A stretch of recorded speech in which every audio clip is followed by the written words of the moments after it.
creador del título.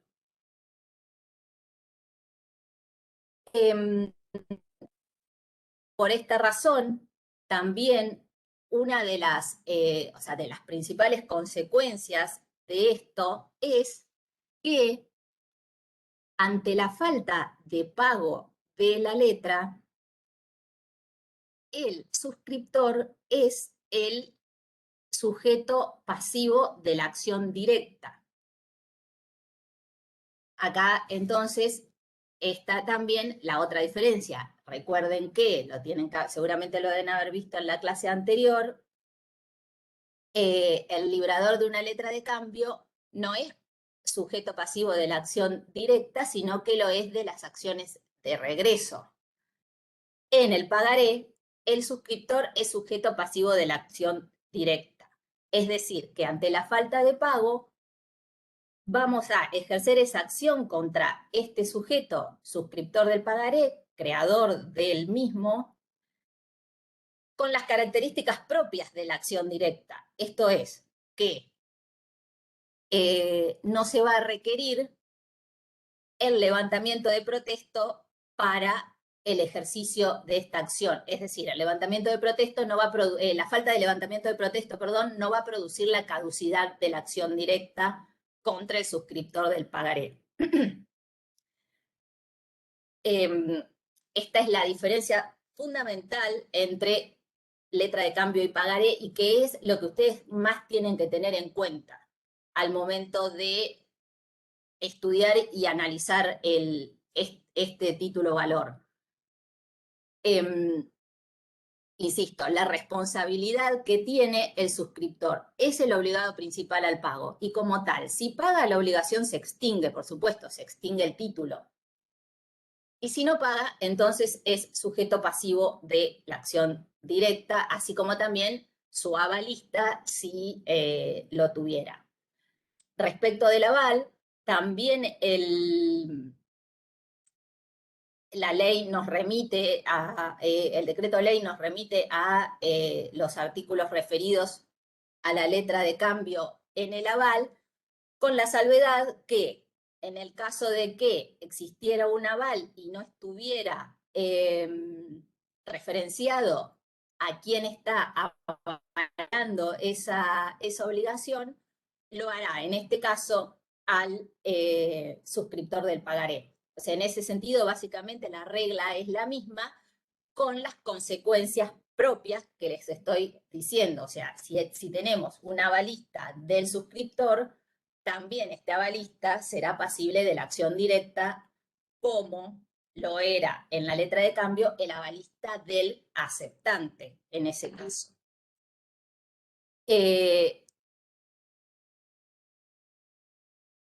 Ahí me está diciendo que ahora están grabando la reunión. Entonces, como punto fundamental de diferencia, porque o sea, no hay muchas, como les estaba diciendo, no hay mucho para estudiar de pagaré diferente de la letra de cambio, salvo esta cuestión fundamental. Entonces, recapitulamos.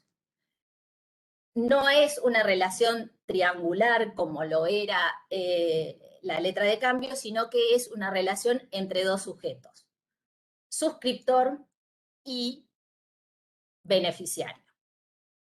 El suscriptor del pagaré, desde el mismo momento de la creación, es el obligado principal al pago del mismo, y si al vencimiento del pagaré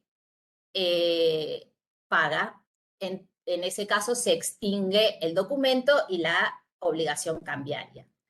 Si no paga, va a ser pasible de la acción directa, con las características propias de dicha acción.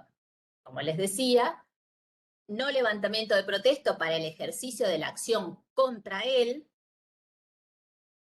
y la prescripción de la acción, que, como ustedes saben, es de 3 años, la acción directa, a diferencia de las acciones de regreso.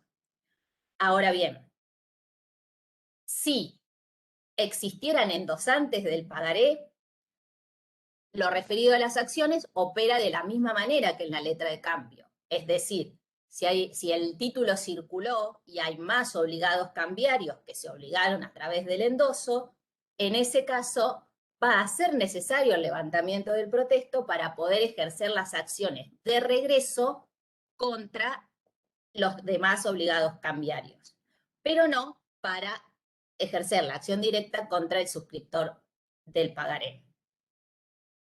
Esta es la primera y fundamental diferencia entre el pagaré y la letra de cambio. La segunda diferencia que marca el decreto ley tiene que ver con con los pagaré librados a cierto tiempo vista. Y si lo relacionamos con la letra de cambio, ustedes recuerden que la letra de cambio girada a cierto tiempo vista requería dos cosas. Primero, la presentación a la vista del girado para que la acepte, y a partir de ahí que empiece a correr el plazo de vencimiento de esa letra, el tiempo vista que se había establecido al momento de la creación de la misma. Este era un requisito fundamental para este tipo de letras, la aceptación por parte del girado. Bueno, en el pagaré, el instituto de la aceptación desaparece porque, como ya les dije, no tenemos al girado aceptante. Pero la ley nos remite y hace específica referencia a cuando un pagaré fuera librado a cierto tiempo vista.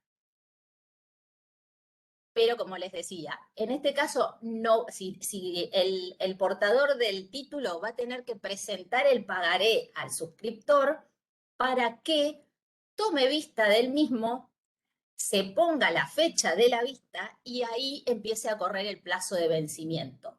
Pero no para que lo acepte, porque la aceptación no tendría sentido en este caso, porque como les vengo diciendo, el suscriptor es el principal obligado al pago desde el primer momento. Recuerden que en la letra de cambio la aceptación tenía la función también de constituir al girado en aceptante y como tal principal obligado al pago al momento del vencimiento. En el pagaré no existe la figura de la aceptación, no existe el instituto de la aceptación, y si fuera el caso de una letra de un pagaré librado a cierto tiempo vista, la vista va a tener la función de establecer el plazo de vencimiento. Pero solo eso, no lo va a, no necesitamos aceptación. Claramente porque ya es principal obligado desde el primer momento. ¿Se entiende esta cuestión? O sea, básicamente va a ser solo a los efectos de establecer el plazo de vista. Y si el suscriptor no firmara el pagaré al momento de la vista, el portador del documento va a tener que levantar protesto para establecer la fecha en la que en el que el pagaré fue presentado a la vista, pero para determinar la fecha de vencimiento. Solo a ese efecto. No va, o sea, no va a existir acción cambiaria de regreso anticipado en este caso, sino que se va a tener que esperar hasta el vencimiento de la letra, pero lo que se busca establecer es cuándo vence. Obviamente el plazo para la presentación es el mismo, es decir, 1 año desde el libramiento del pagaré, o sea, en el que se tiene para presentar a la vista, y como les decía, o sea, si no firma, va a levantarse protesto por falta de firma, pero a los efectos de establecer la fecha en la que fue presentado y el plazo que va a correr hasta el vencimiento del mismo. Básicamente esas son las diferencias entre el pagaré y la letra de cambio. El resto de los artículos, como les decía, hace remisión a todos los artículos de la letra de cambio en cuanto al resto de las disposiciones. Y lo que ustedes tienen que tener en claro es que, que en el pagaré ya no hay una relación triangular, sino que son solo dos sujetos. ¿Se entiende esto? ¿Alguna pregunta que necesitan hacer?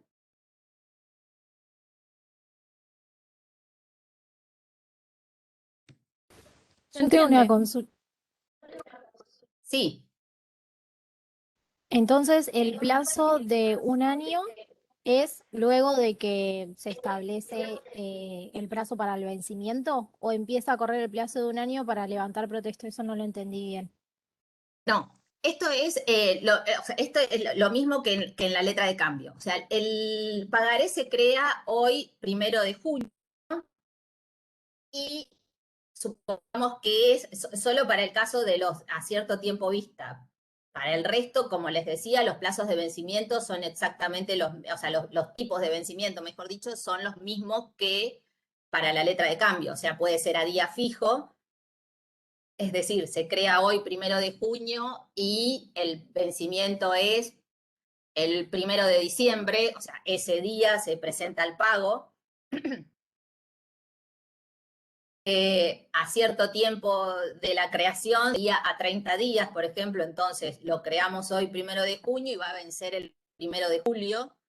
Eh, a la vista, o sea, cuando no tiene fecha de vencimiento, es decir, que desde la misma creación yo lo puedo presentar al pago ese mismo día, perdón, al día siguiente o los subsiguientes, en el caso de los pagarés a la vista, los que no tienen fecha específica de vencimiento, tenemos un año para presentarlo desde la creación, es decir, que, o sea, hoy creamos un pagaré y yo tengo tiempo hasta el 1 de junio del 2022 para presentarlo al pago y en el caso de que un pagaré fuera librado a cierto tiempo vista, yo voy a tener desde hoy, 1 de junio, en el ejemplo que les estoy poniendo, que es la fecha de creación, hasta el 1 de junio del año que viene, o sea, del 2022, para presentarlo a la vista y ahí establecer la fecha de vencimiento, porque sin la presentación a la vista nosotros no tenemos la fecha de vencimiento. Supónganse que es un pagaré que diga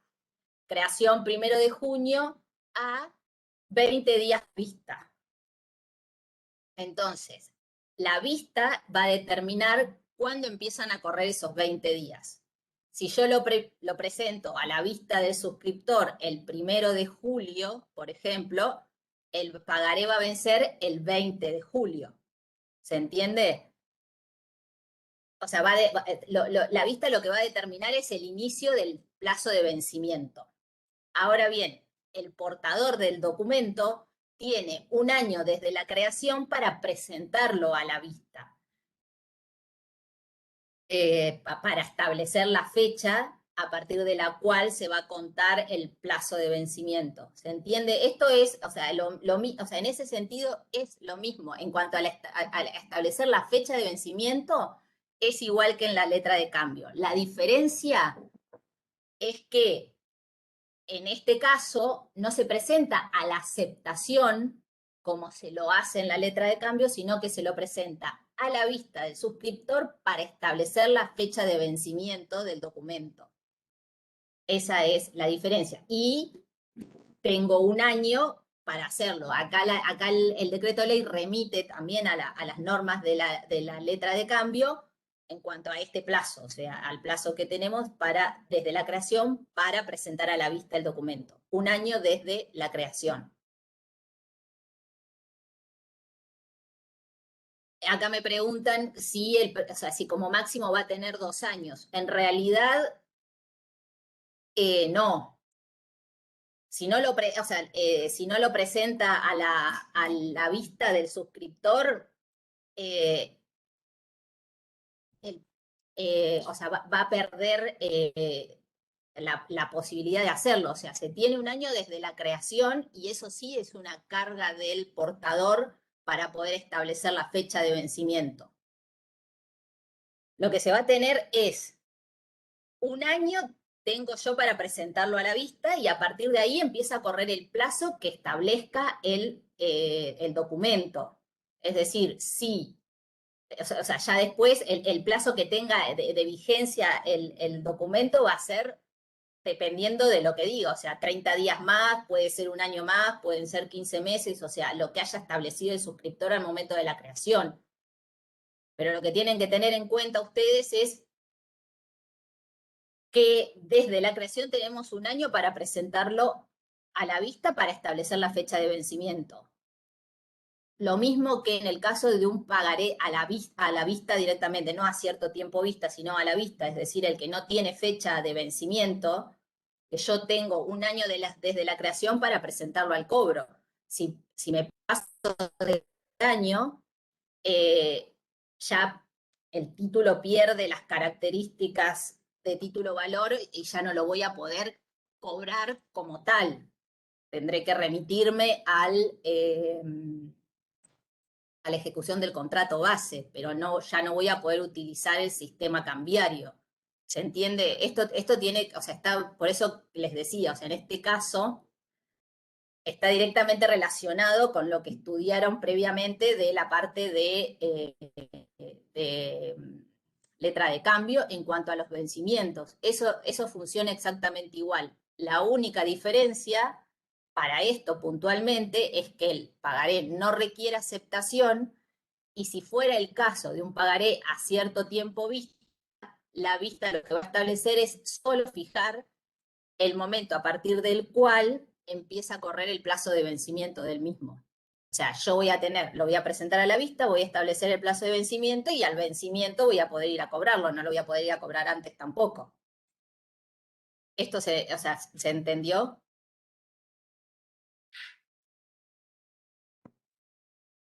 Sí, sí, yo que había preguntado, sí, gracias.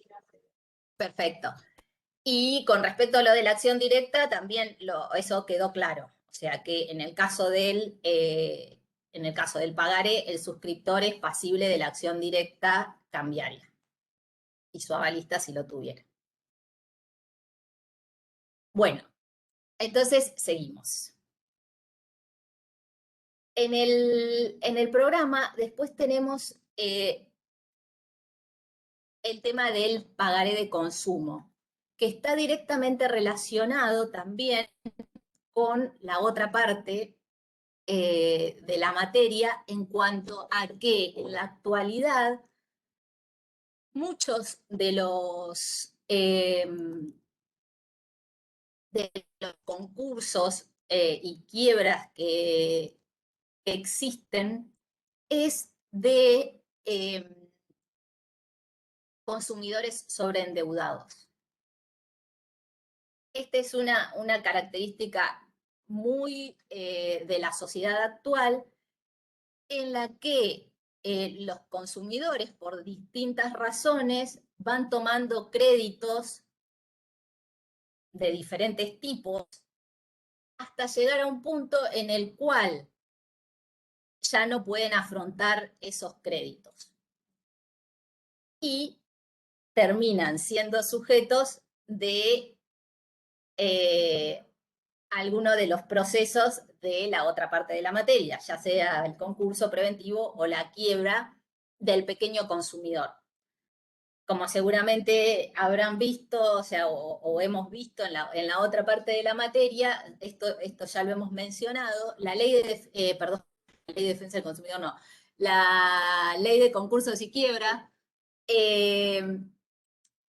no hace un tratamiento específico del del concurso del pequeño consumidor o del consumidor sobreendeudado, sino que lo establece como el pequeño concurso en términos generales.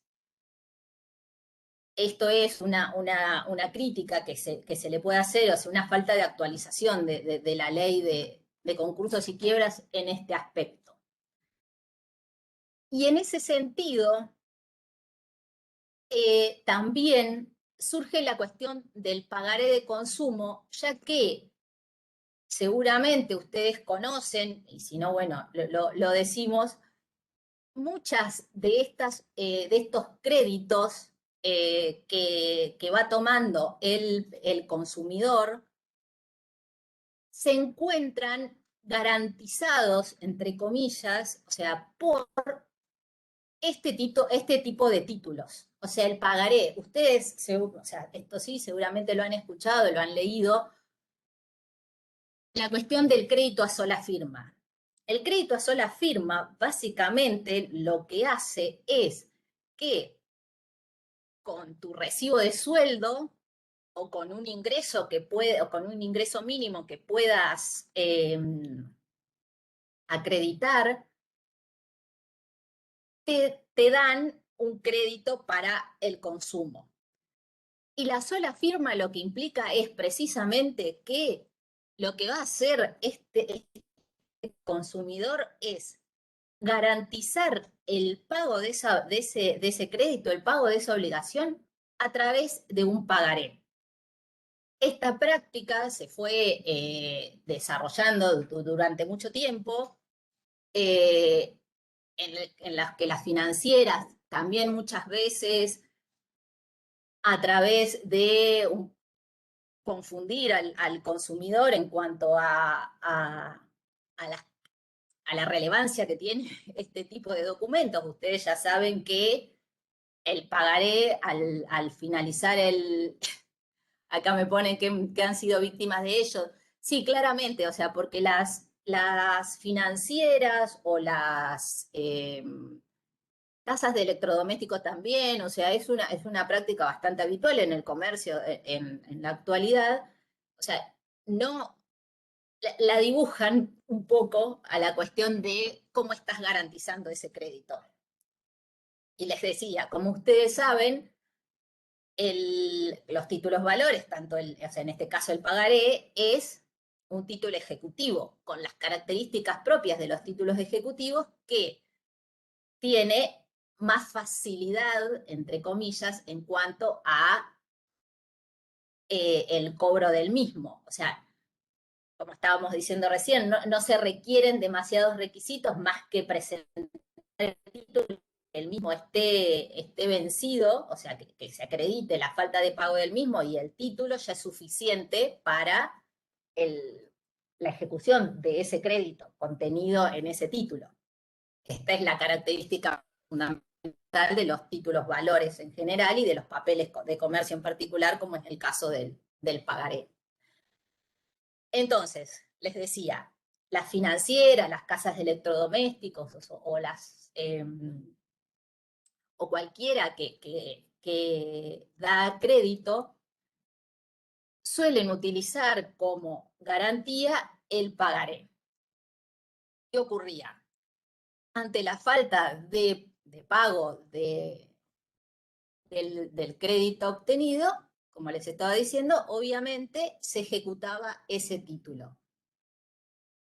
También hay una particularidad, y que es que, si bien la mayoría de las veces, o sea, se crea un único pagaré para garantizar toda la deuda, a pesar de que el crédito se paga en cuotas. Entonces, el pagaré abarca la totalidad de la deuda, a pesar de que el consumidor haya ido cancelando algunas de esas cuotas. En algún momento el pago de las cuotas se corta y entonces ejecutan el pagaré, pero ejecutan el pagaré por el total. Y esto también es una dificultad que se le genera al consumidor en cuanto a acreditar que, o sea, como ustedes saben, o sea, el título es completo y por lo tanto no lo podemos dividir en cuanto a lo que se pagó y lo que no se pagó. Te ejecutan por el total y vos, cuando tenés, en ese juicio, vas a tener que acreditar si pagaste una parte o no. Pero la cuestión en relación al pagaré de consumo fue teniendo distintas variantes, o sea, variables en el correr del tiempo, en cuanto a su validez o no, si vale como título ejecutivo o no, y también en relación a la competencia. La competencia fue la primera cuestión que se planteó en relación a los pagarés de consumo, y directamente relacionado, ahora sí, con la vigencia de la Ley de Defensa del Consumidor. En una primera etapa, la redacción de la Ley de Defensa del Consumidor, o sea, la 24240, hacía referencia a las características que tenía que tener el contrato de consumo, pero era muy vaga en su redacción, muy poco específica. Después sufrió dos modificaciones importantes. La más importante que tuvo la Ley de Defensa del Consumidor en términos generales fue en el año 2008, que se incorporaron muchas cuestiones y se mejoraron muchas de las redacciones de los artículos que se habían ido suscitando también jurisprudencialmente en el tratamiento de la ley, en la aplicación de la ley. Y en el año 2008, como les decía, en la modificación en una de las modificaciones que sufrió la Ley de Defensa del Consumidor, se amplió y se individualizó mucho mejor las características que tiene que tener el contrato de consumo, lo cual está establecido en el artículo 36 de la Ley de Defensa del Consumidor. Y ahí, perdón, del contrato de consumo, no, el contrato de consumo en los términos de operaciones financieras particularmente, que es lo que nos interesa a nosotros. Entonces, para este tipo de operaciones, la ley establece una serie de requisitos que debe contener ese contrato bajo pena de nulidad del mismo. Y acá empezó, como yo les decía, a partir de 2008, la primera cuestión que tenía que ver en cuanto a la competencia de qué tribunal era competente para dirimir estas cuestiones. Que decía básicamente que el consumidor, o sea, tiene que ver con el hecho de que el tribunal al cual se va a llevar adelante el juicio, si tenía que ver o no con el domicilio del deudor o del acreedor. Técnicamente, o sea, y esto chocaba directamente con con el decreto ley en cuanto a la competencia. Esa fue una primera cuestión jurisprudencial que se trató, que finalmente fue subsanada también por una segunda modificación de la Ley de Defensa del Consumidor del año 2014, en la cual se estableció finalmente que cualquier acción que sea iniciada por el proveedor o prestador será competente el tribunal del domicilio real del consumidor, siendo nulo cualquier pacto en contrario. Porque obviamente las financieras buscaban que la competencia fuera la atribuida a su domicilio.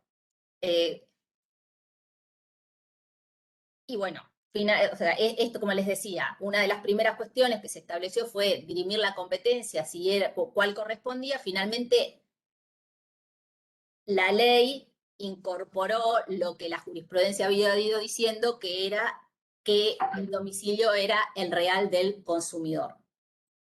Eso cuando la acción la inicia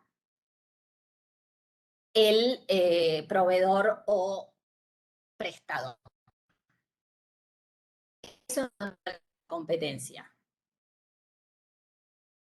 Después, la otra cuestión que fue surgiendo es, como les decía, el tema del artículo 36 de la Ley de Defensa del Consumidor y cómo juega en relación a las características propias del título valor, que es el pagaré. Y si el pagaré llamado de consumo tiene validez o no, y si puede ser ejecutable por vía ejecutiva, o sea, si se puede cobrar por vía ejecutiva. Durante bastante tiempo también hubo distintas posturas. Los tribunales, teníamos algunos que consideraban que el proceso ejecutivo era perfectamente válido y solo alcanzaba con que el documento estuviera vencido y no pagado por parte del consumidor para que proceda el juicio, o sea, las características propias del título valor como tal, sin analizar nada más. Otros tribunales consideraban que que en realidad no correspondía el proceso ejecutivo, sino que había que darle otras características para poder analizar el contrato base y que el pagaré de consumo no tenía las características propias del título valor y que correspondía hacerlo por otro tipo de proceso, o sea, por un proceso sumarísimo, pero no como proceso ejecutivo. Esto se fue suscitando, fueron surgiendo distintos fallos que fueron entendiendo sobre la materia hasta que el año pasado, en agosto del año pasado, la Suprema Corte de Justicia de la provincia de Buenos Aires, en el fallo que se llama Mutual Asís, lo van a encontrar ahí, finalmente resolvió la cuestión en cuanto a las características de este tipo de documentos. En ese fallo, la Corte lo que hizo, o sea, la cuestión de la competencia ya estaba saldada por lo que les acabo de decir, o sea, no entró a hacer ninguna apreciación sobre la competencia, pero sí sobre la validez o no del llamado pagaré de consumo y cómo tenía que ejecutarse ese título. Básicamente lo que resolvió la Corte fue, la Suprema Corte de Justicia de la provincia de Buenos Aires, es en este caso. No ha habido ninguna resolución de la Corte de Nación, pero como ustedes saben, la doctrina del máximo tribunal provincial tiene relevancia en cuanto a la aplicación después en el resto de los tribunales.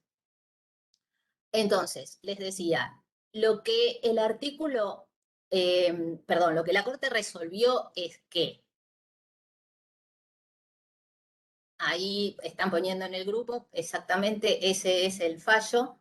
En el grupo, perdón, no, en el chat, ese es el fallo al que estoy haciendo referencia. Entonces les decía, la Corte lo que resolvió fue que el proceso ejecutivo es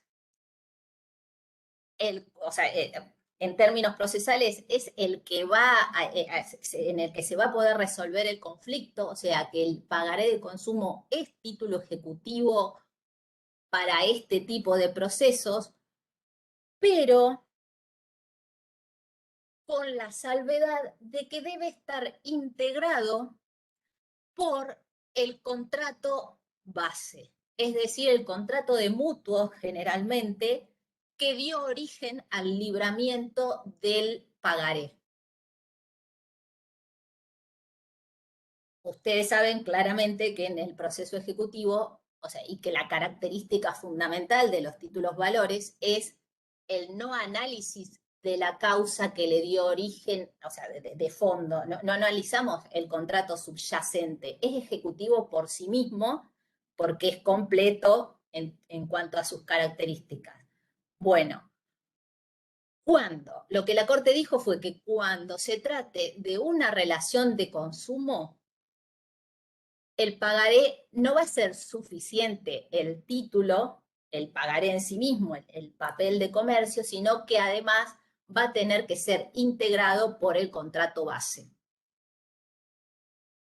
Es decir, que si una financiera quiere ejecutarles la falta de pago de un pagaré de esta obligación, cuando inicie el juicio, lo que va a tener que hacer es acompañar el título, por supuesto, y el contrato base. Si el contrato base cumple con las características del artículo 36 de la Ley de Defensa del Consumidor, como les decía hace un ratito, con todas las características que el artículo 36 establece, el proceso ejecutivo va a ser perfectamente válido y va a continuar por esa vía con las limitaciones propias del tipo de excepciones que se puede presentar, o sea, el demandado, en este caso el deudor, no va a tener tantas herramientas para defenderse, salvo, como les decía en algún momento, el pago parcial, por ejemplo, porque es bastante habitual que en realidad se paguen algunas cuotas y se deje de pagar en algún momento, salvo que ya el deudor esté el consumidor esté muy endeudado y que no pueda pagar ni la primera cuota, que va a ser por el total del crédito, en general va a haber cuotas pagadas. Entonces, la excepción que van a terminar pudiendo presentar, más allá, o sea, va a ser la de pago parcial, porque en algún momento se presentaba como excepción la inhabilidad de título, precisamente porque no se lo consideraba título ejecutivo y entonces decían, no, no es este el proceso por el cual se tiene que resolver esta cuestión, sino que tenemos que ir a un proceso de conocimiento en el cual se pueda analizar el contrato base y si estaba o no cumplido los requisitos del 36. Bueno, como les decía, lo que hizo la Corte fue una especie de solución salomónica, sería, o sea, se puede utilizar el proceso ejecutivo para ejecutar los pagarés de consumo, pero siempre y cuando la demanda esté integrada por el contrato base y que ese contrato base cumpla las características todas del artículo 36 de la Ley de Defensa del Consumidor. Mientras la financiera que les dio el crédito cumpla con esas características, el proceso va a continuar por juicio ejecutivo. Si la financiera o el que le dio el crédito no integra entonces el pagaré con el contrato base y se entiende que de las características de la relación existe una relación de consumo, entonces el demandado va a poder decir que deberán integrar el título bajo pena de nulidad y por lo tanto que no sea ese el proceso por el cual debe ejecutarse. Pero se entiende la cuestión, en realidad lo que terminó haciendo la Corte es desvirtuar un poco no, bastante, las características del título valor en cuanto a la competitividad del mismo. O sea, para los casos de pagaré de consumo, ya pierde esa característica, ya el título por sí mismo no es completo, sino que necesita sí o sí la integración del contrato base, del contrato subyacente, para poder ser ejecutado.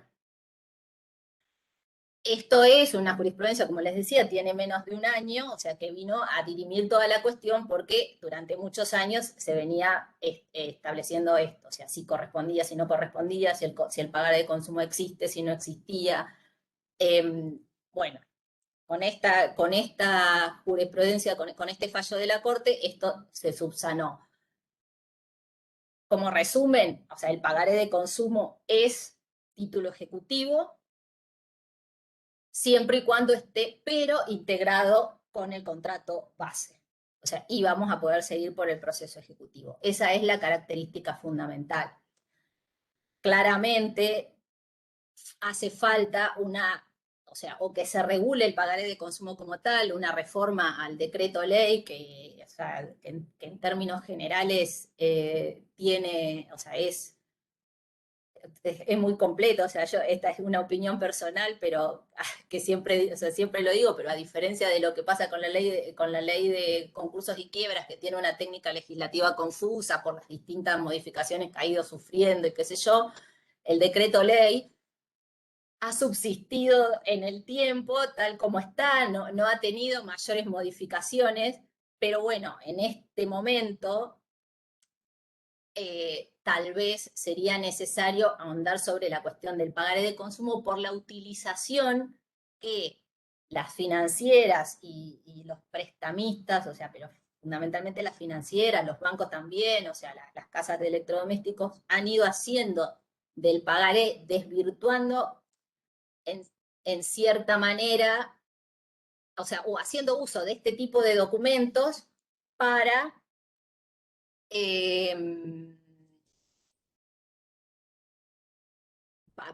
en fraude un poco a la ley. Acá Omar me dice que ingresa para un comentario, así que le doy lugar a él.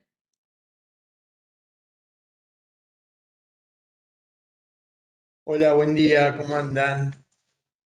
Un breve Buen día.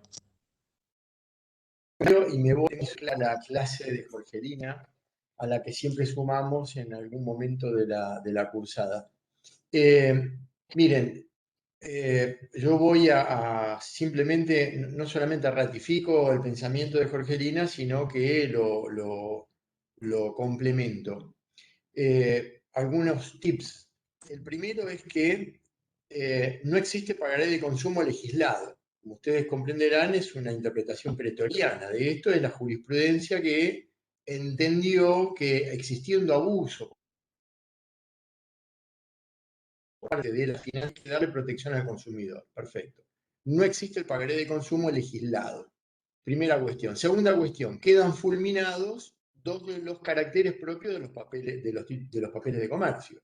La completividad, como dijo Jorgelina, y la abstracción, porque termina siendo causado. Entonces, ¿es necesario entrar de esta manera? Y es muy complicado. Miren, yo les voy a dar la otra versión desde la calle, que es lo que pasa con este abuso.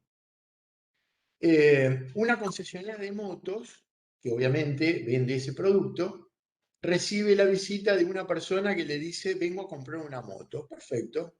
18 cuotas, ahora 18 cuotas, firme acá, llévese la moto.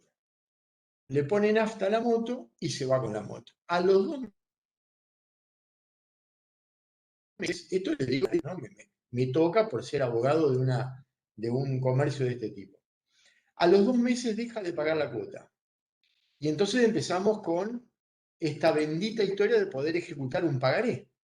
Pagaré de consumo, mal denominado, pero pagaré de consumo al fin.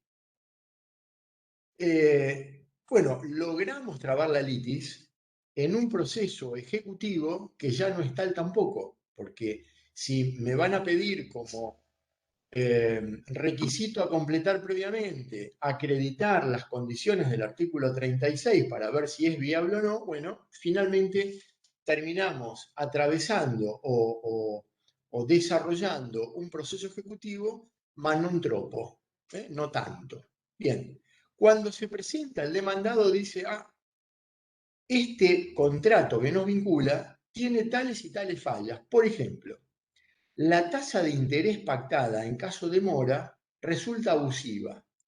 Bueno, dígame por qué resulta abusiva. Y porque en vez de pactar como máximo con el interés moratorio más el compensatorio, el moratorio más los punitorios, estamos por encima de 1,5 veces de la tasa de plaza. ¿Cuál es la tasa de plaza? Y empezamos a discutir lo que termina siendo una cuestión inherente a la causa del pagaré, 2 años. Cuando finalmente logramos secuestrar la moto, si es que la encontramos, la moto tiene 200.000 kilómetros, está destruida, vamos a vender la moto y no sacamos ni para los gastos del proceso. Con esto que quiero decir, chicos, que hay abuso de los dos lados. Este pagaré de consumo que trata de blindar los derechos del consumidor para que no sea objeto de fraude o de abuso por parte de comerciante inescrupuloso, tiene como contrapartida de la otra punta de la cuestión comercial, aquel consumidor inescrupuloso, abusivo, que termina por agotar el producto porque ya lo vamos a encontrar totalmente detonado, no paga lo que corresponde y cuando vamos a hacerle un embargo, porque no alcanza para cubrir los gastos ni lo que corresponde al precio pactado, le vamos a embargar el sueldo. El sueldo es de un empleado público, al que solamente le podemos embargar hasta un 20% de ese sueldo si es que da el mínimo, por encima del mínimo. Si es por el mínimo mismo, como le dijo Jorgelina, siendo un consumidor que además está sobreendeudado, no le vamos a poder cobrar nada, porque ¿qué ocurre? Vamos a tener que entrar en una lista de embargos sucesivos que hasta que no se cancele el que nos anteceden, o sea, los anteriores, nunca vamos a poder cobrar nosotros. ¿Qué es lo que ocurre? Se presenta en concurso o en quiebra este consumidor para aniquilar lo poco que quiera poder cobrar de crédito. Es decir, en un mundo, en el mundo argentino, en donde todo se ha deteriorado y se ha cambiado, no solamente el pagaré de consumo, los procesos, los caracteres propios de un título de crédito o papel de comercio, si ha detonado o fulminado la abstracción y la completividad, el juicio ejecutivo tampoco es tal. Y cuando estamos por cerrar este circuito, venimos los concursalistas que además pedimos la quiebra propia del deudor para que inmediatamente, y no esperando un año de la rehabilitación, sea rehabilitado, dejen de embargarle el sueldo, que tendría que ser por lo menos de 12 meses, normalmente es así, quede rehabilitado, se le borran todas las deudas y empezamos de 0 kilómetros. Lo mismo que ocurre en Estados Unidos, pero ellos una sola vez en la vida, o Canadá, o los alemanes, o sea, casi todos los anglosajones. En Argentina el discharge famoso, o Star Fresh, es tantas veces como uno pueda ingresar en un proceso concursal. Yo me declaro en quiebra tantas veces como me endeude con nuevo patrimonio. Y así lo vuelvo a hacer siempre bajo el paraguas protector de la quiebra del consumidor sobreendeudado. Es un engaño, porque además la rehabilitación es al año. Y como ya no hay más calificación de la conducta, entonces antes era casual, 5 años o 10 años la inhabilitación y ahora es casi inmediata.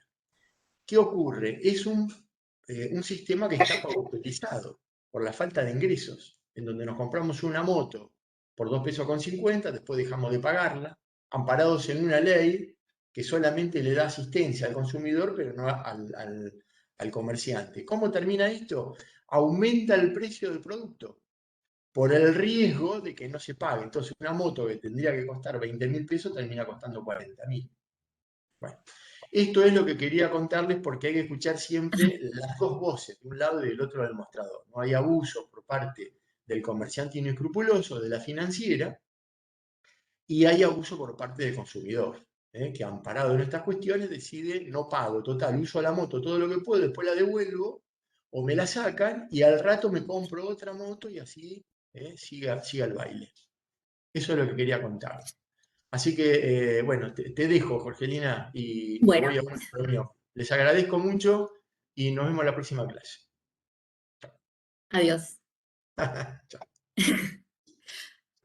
Bueno, claro, como decía Omar, también, o sea, la ley de defensa del consumidor tiende a amparar o intenta proteger a veces o sea, no sé si en demasía, porque hay muchos abusos por parte de financieras o de lo que sea, pero en algunas oportunidades termina siendo, o sea, prácticamente se considera al consumidor como un tarado, o sea, como que no tiene capacidad de razonamiento alguno, y claramente no es así. Si bien hay un abuso, o sea, de parte de las financieras, también, como lo decía Omar, lo hay por parte de los consumidores, y sobre todo por esta cuestión de que la legislación no, sobre todo, y acá es más en relación a la de concursos y quiebras, no tenemos esta posibilidad de, primero, un proceso específico para este tipo de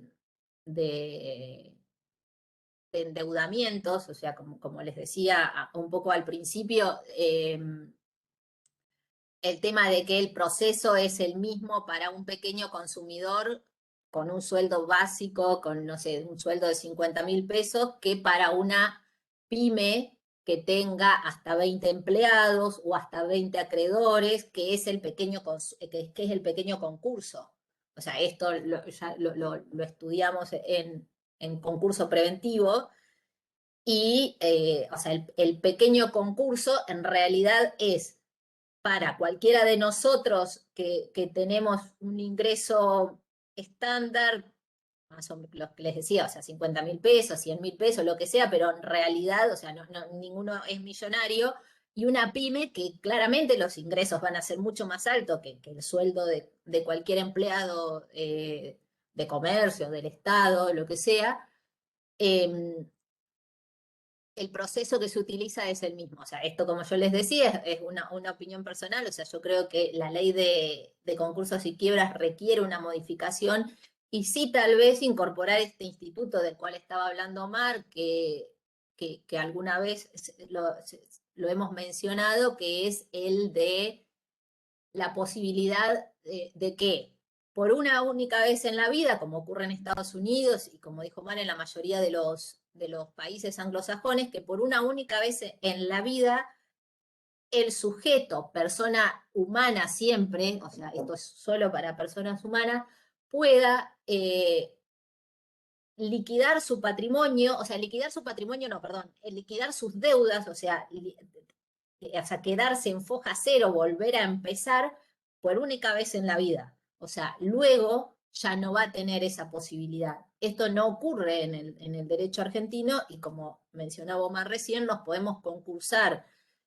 o quebrar tantas veces como nos endeudemos por esta posibilidad de iniciar un concurso, termina la rehabilitación en sí, de la quiebra sobre todo, o sea, esto es para la quiebra puntualmente, es de 1 año. Entonces, yo inicio mi proceso, o sea, solicito mi quiebra, me hacen lugar a la misma, pasa 1 año, me rehabilito, me puedo volver a endeudar, me liquidé, o sea, las deudas no las pagué porque no tengo con qué, o sea, o solo tengo mi sueldo y el sueldo es mínimo, y entonces volvemos a empezar.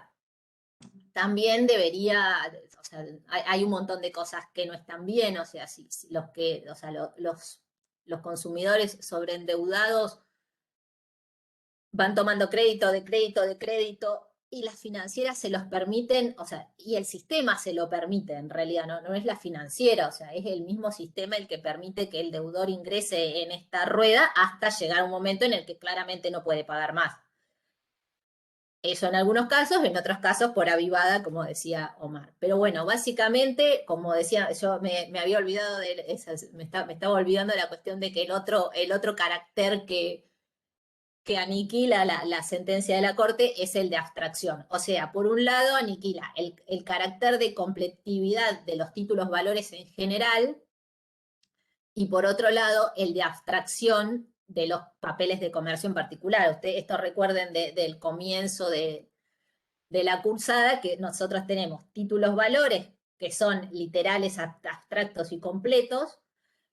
Esto para cualquier título valor, ya sean causales o abstractos, o sea, los causales también tienen estas características, y de los papeles de comercio en cuanto a la cuestión de la abstracción, en la que venimos diciendo durante todo el cuatrimestre que o sea, que no se discute, que en este tipo de documentos, al momento de querer ejecutarlos, no se discute la causa, y acá viene la Corte y nos dice, en realidad sí vamos a discutir la causa. O sea, que es el contrato base. Pero en el marco de un proceso ejecutivo. Esta es la contradicción un poco, porque básicamente esa es la cuestión de lo que la Corte resolvió, que en el marco de un proceso ejecutivo, el llamado pagaré de consumo, por eso yo les decía llamado pagaré de consumo, porque como dijo Mar también, o sea, no está legislado, o sea, tomamos el pagaré, o sea, las financieras toman el pagaré como garantía, con las características propias del pagaré. La Ley de Defensa del Consumidor dice que en el caso de contratos que sean financieros, o sea, y se enmarque dentro de una relación de consumo, tiene que tener estas características. Juntamos los dos y hacemos este híbrido que termina siendo el pagaré de consumo. Lo razonable sería que se legisle y se establezca qué tipo de documento es, porque ya no es un papel de comercio en los términos en los que lo conocíamos hasta el momento. Así que bueno, esto en cuanto a pagaré, que era la primer bolilla que teníamos que ver hoy. Acá Edgardo me pone, o sea, dejó sin procedencia el artículo 39. ¿Con qué te referís a eso, Edgardo, en realidad? Que como consecuencia de la aplicación de la Ley de Defensa del Consumidor, hoy prácticamente es imposible llevar adelante el secuestro de los vehículos, medida la cual, con la aplicación del decreto ley 15348, lo primero que se hacía era el secuestro del bien. Ahora, desgraciadamente, o no, por la aplicación de la Ley de Defensa del Consumidor, quedó prácticamente es imposible llevarlo a cabo. Claro, está bien, ahí no entendía, no, perdón, te había entendido que era del decreto ley, de la ley de letra de cambio, pero no. No, no, no, no, no, no, No, no, no, no. está bien, perdón, El decreto había telario. leído re mal el decreto ley. Por eso digo, no entendía cómo aplicaba el 39 del decreto de la ley de letra de cambio y pagaré, pero no tenía nada que ver. Perdón, o sea, me confundí yo, leí mal acá en el chat. Eh, claro, o sea, sí, o sea, básicamente, bueno, esto es un poco lo que contaba Omar. Bueno, y Profe, le hago una la otra que... consulta. Sí, ¿El comerciante puede transferir el título valor? Y en ese caso, sí. el tomador puede ir por vía ejecutiva normal.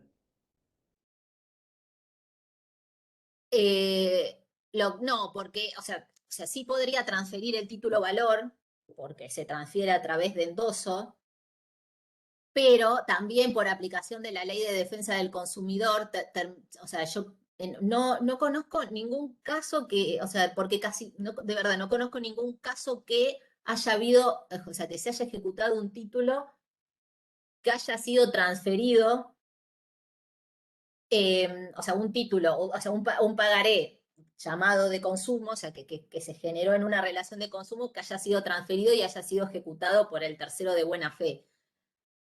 Yo creo que terminarían aplicando también las características de la Ley de Defensa del Consumidor en cuanto, acá ya no el 36 particularmente, sino más el 40 que tiene que ver con el tema, el 40 de la Ley de Defensa del Consumidor, que tiene que ver con la relación entre la cadena de sujetos que intervienen en la relación de consumo y le terminarían aplicando las características del o sea, esto, lo que estamos hablando, o sea, este fallo de la Corte, porque en realidad la causa base sigue siendo la relación de consumo. Pero bueno, ahí también entraría, o sea, por eso, o sea, esto que se terminó resolviendo no termina siendo una buena solución a largo plazo, porque por ahí las financieras empiezan a hacer esto, o sea, me saco el problema de encima y el tercero de buena fe, en realidad, ¿qué podría acreditar? No puede acreditar nunca la relación de consumo. Entonces, quedaría, o sea, le dirían que no, que es improcedente y que va por un sumarísimo, o sea, pero por un proceso de conocimiento común.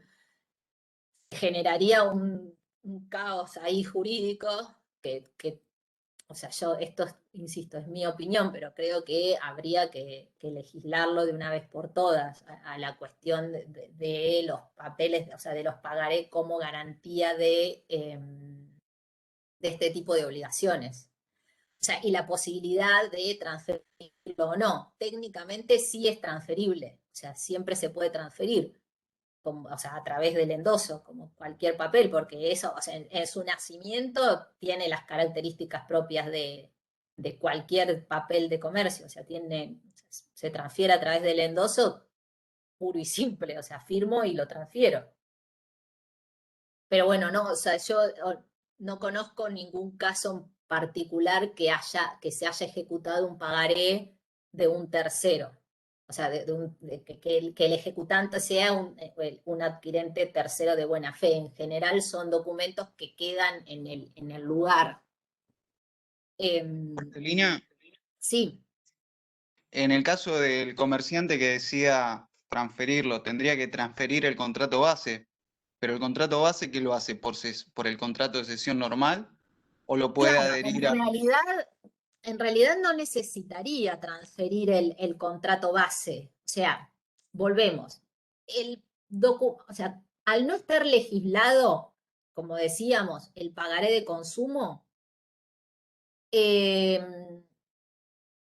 la forma de circulación del título es por la Ley de Defensa del Consumidor. Perdón, por la ley, por cualquier cosa les dije, perdón. Eh, Al no Por estar el decreto. legislado el pagar al consumo, exacto, la circulación sería por el decreto ley, o sea, por la ley, por el decreto ley de letra de cambio y pagaré. Básicamente a Claro. través del endoso.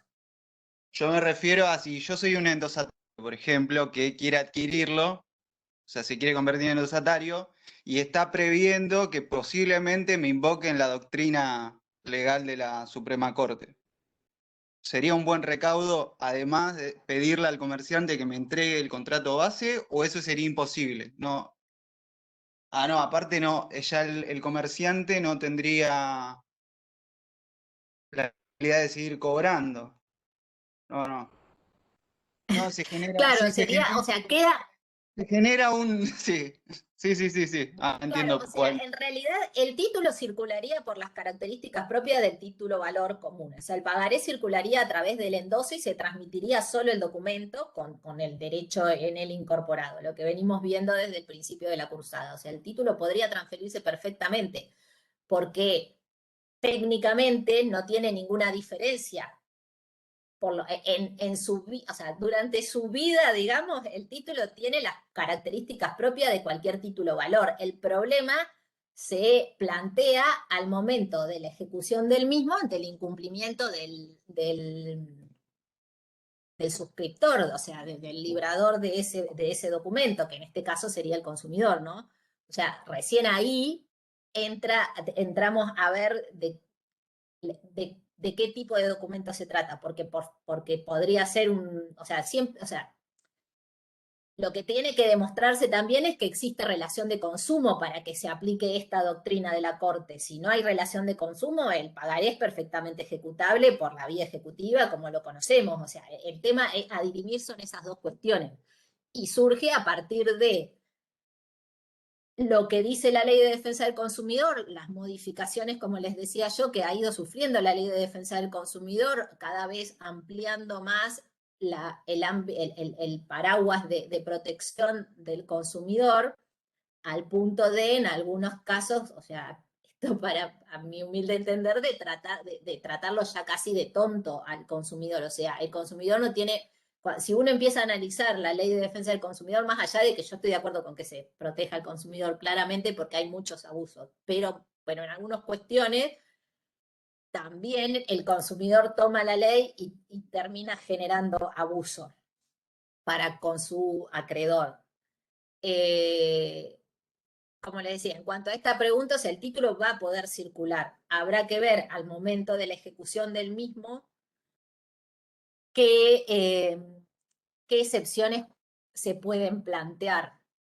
En función de esto, o sea, si yo fuera la defensora del consumidor, o sea, sostendría que se trata de, o sea, que el documento fue librado en el marco de una relación de consumo y que habría que integrar o sea, el documento con el contrato base. Pero ahí habría que llamar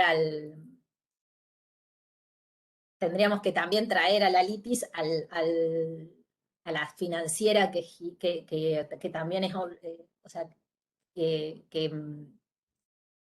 libró el documento. Lo que pasa que ahí, en realidad ahora lo estoy pensando, o sea, que si la financiera tendría que librar el documento y como tal se convertiría en obligada cambiaria. Medio difícil, ya pues no conozco ningún caso que circulen, pero puede ser por esta razón. O sea, tengan en cuenta ustedes que la financiera es la beneficiaria del documento, la beneficiaria del pagaré. Pero si lo quiere transmitir, lo tiene que endosar. Y si lo endosa, se convierte en obligada cambiaria también.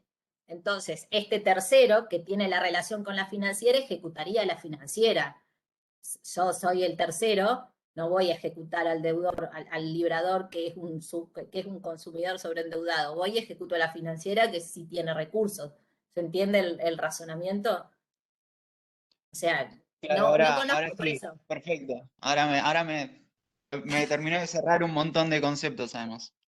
Claro, o sea, yo no, por eso no conozco ningún caso, pero por esta razón tiene que ser, o sea, ahora no había hecho el análisis antes de por qué no giran. También este tipo de documentos, el pagaré que se crea en el marco, o sea, como garantía de una relación subyacente, suele denominárselo pagaré seco, porque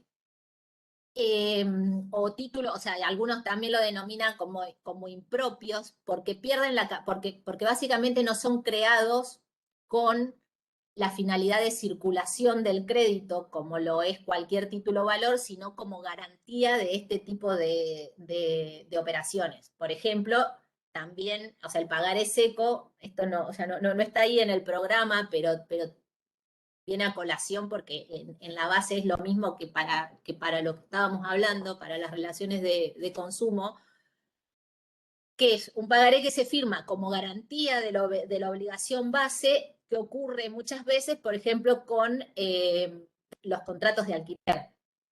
O sea, muchas veces los que han sido inquilinos, hemos sido inquilinos, seguramente han firmado pagarés que quedan en la inmobiliaria, o sea, que no tienen como finalidad la circulación, sino como, o sea, ser garantía ante el incumplimiento por parte del inquilino, en este caso, ya sea en el pago de los alquileres o al momento de la finalización del contrato, si destruyeron el bien, o sea, o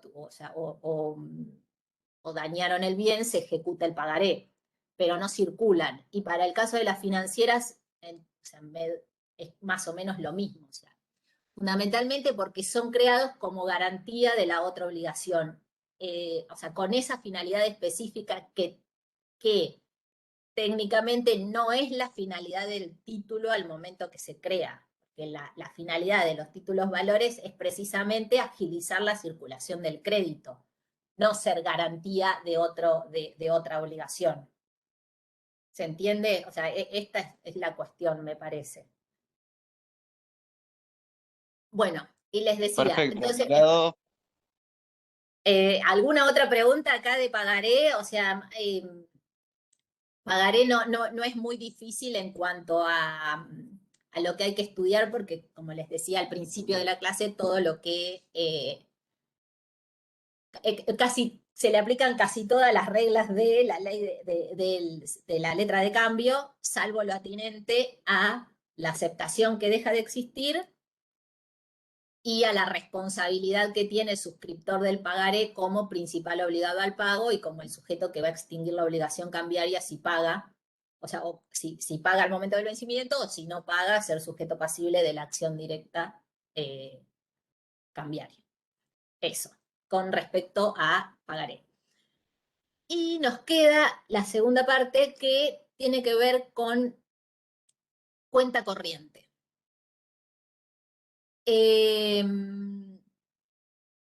Tenemos, o sea, cuenta corriente bancaria y cuenta corriente mercantil. La cuenta corriente mercantil estaba legislada en el Código de Comercio y fue, obviamente, el Código de Comercio dejó de existir al momento de la unificación de los Códigos Civil y Comercial. Y está legislada a partir, ahora la cuenta corriente mercantil o la cuenta corriente en general está legislada en el artículo 1430 del Código Civil y Comercial. Básicamente la cuenta mercantil, la cuenta corriente mercantil lo que hace es un contrato bilateral en el que ambas partes se comprometen a inscribir en esa cuenta las remesas recíprocas, es decir, las obligaciones recíprocas que tienen unos y otros hasta llegar al final de un periodo, que puede ser, generalmente es mensual, pero bueno, podría establecerse un plazo bimestral, trimestral, de acuerdo a las características también de la actividad comercial que se desarrolle. Pero básicamente lo que se hace es anotar las distintas obligaciones de una y otra parte, las distintas acreencias y deudas de una y otra parte, y al vencimiento del periodo establecido, lo que hace es compensarse los saldos, deudores y acreedores, y se hace exigible el saldo que resulta de esa compensación. Eso básicamente las características de la cuenta corriente mercantil.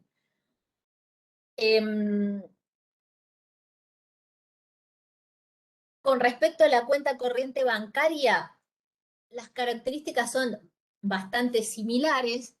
También se trata de un contrato. Acá tenemos sea, se desarrollaron distintas teorías también sobre la naturaleza jurídica del contrato de cuenta corriente bancaria, en cuanto a si eras una subespecie de la cuenta corriente mercantil, si es un contrato autónomo, si se trata de un contrato de mandato.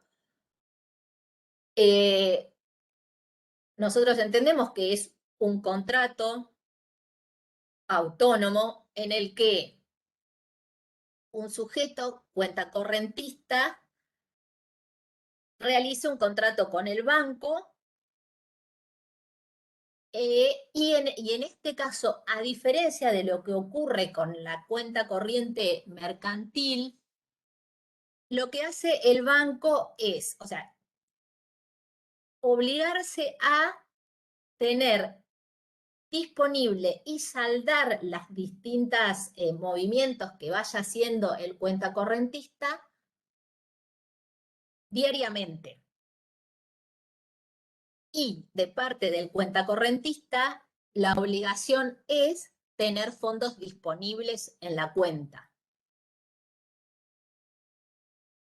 Ya sea a través de ingresos que pueda ir teniendo el cuenta correntista por depósitos de otras personas o por crédito que le va otorgando el banco.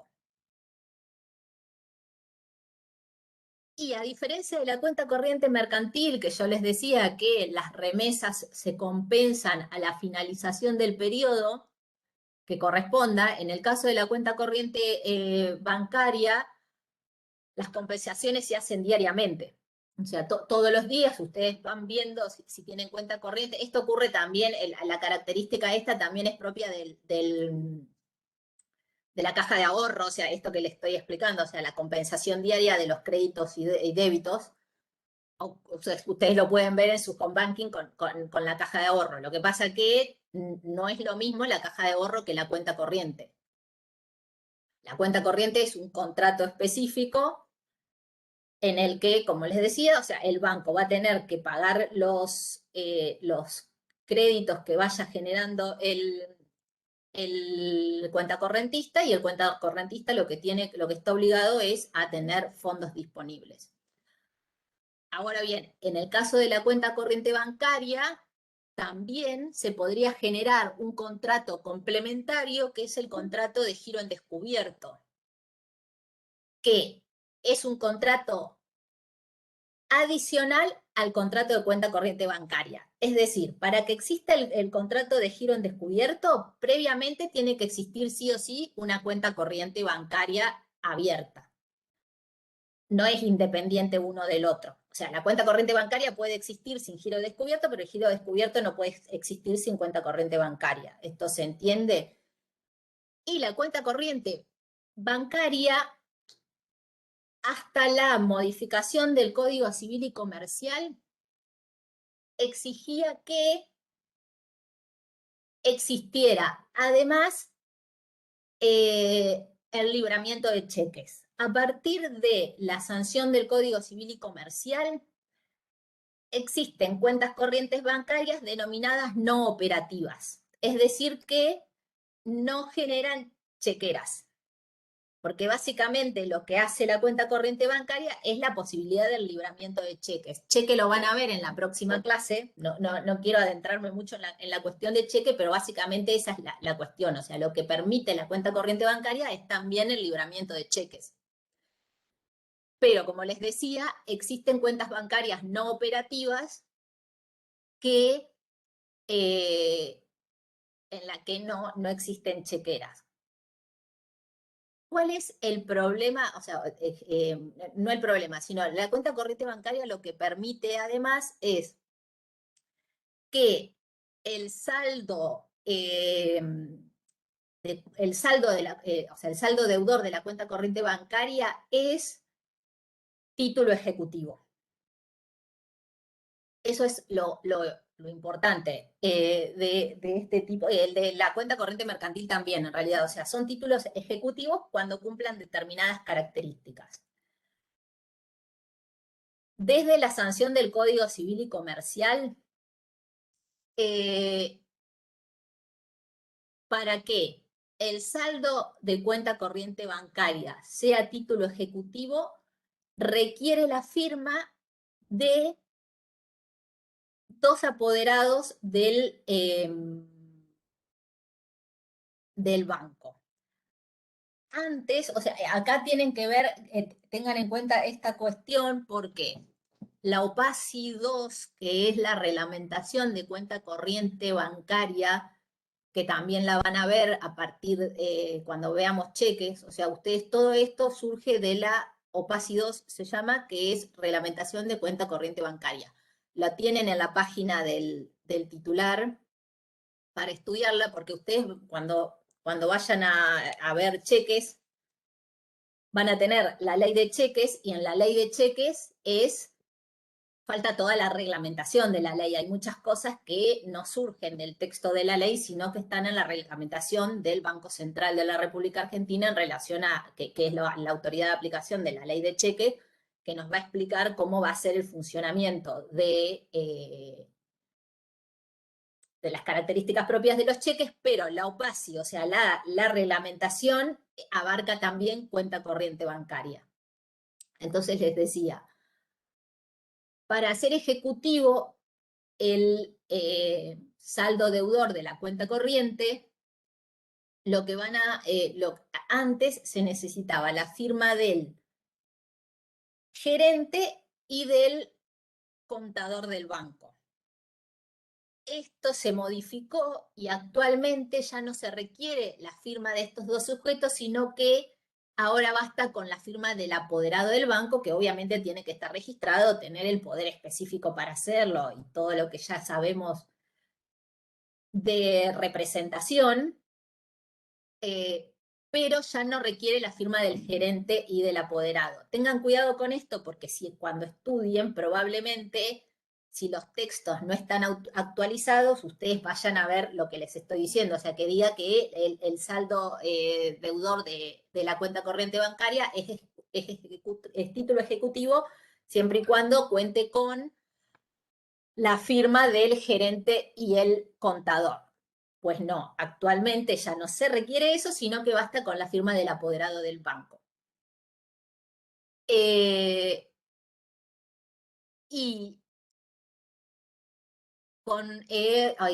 les iba a decir, estaba pensando en otra cosa y se me fue.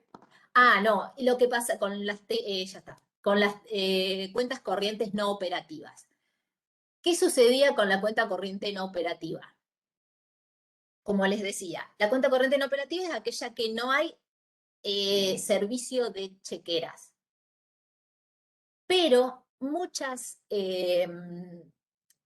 bancos lo que hacían y hacen, lo siguen haciendo, o sea, si ustedes ven cuando lo que ocurre actualmente es que cuando ustedes van a abrir una cuenta al banco o sacan una tarjeta de crédito o lo que sea, les venden un paquete. Y en el paquete generalmente viene incluida la cuestión de la cuenta corriente. Hasta la sanción del Código Civil y Comercial, estas cuentas corrientes lo que permitían era, por ejemplo, que ustedes les vendían el paquete, ustedes decían cuenta corriente, no la uso, no tengo cheque, no importa, no pasa nada. Tenían cuenta corriente, caja de ahorro, tarjeta de crédito. No pasaba nada, pero sí pasaba. ¿Cuál era el problema?